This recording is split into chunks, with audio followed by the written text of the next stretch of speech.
Welcome to this geometry lesson. Today, we are going to explore corresponding angles. Specifically, we will learn how to identify them when they are in the same position at different intersections. First, let's understand the setup.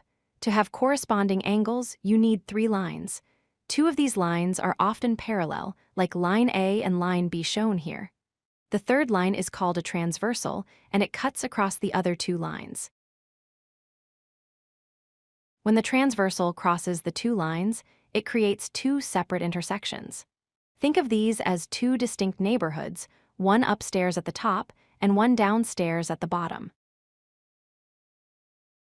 At each of these intersections, 4 angles are formed. We can describe them by their position: top left, top right, bottom left, and bottom right. It is just like the 4 corners of a square. Now, corresponding angles are simply angles that are in the same relative position at each intersection. For example, look at the top right angle at the first intersection. It corresponds to the top right angle at the second intersection. This works for every corner. If we look at the top left angle on the top intersection, its partner is the top left angle on the bottom intersection. They match because they are in the same spot. In total, there are always 4 pairs of corresponding angles. Top left matches top left, top right matches top right, bottom left matches bottom left, and bottom right matches bottom right.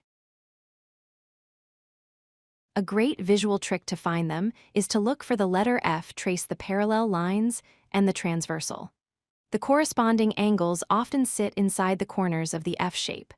Remember, the F might be backward or upside down.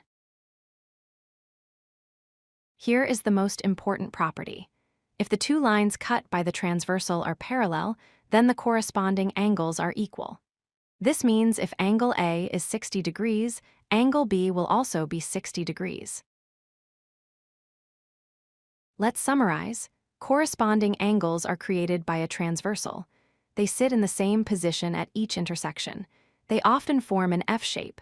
And finally, if the lines are parallel, the angles are exactly equal. If you like this video, hit that like button and don't forget to subscribe. Visit codelucky.com for more such useful content.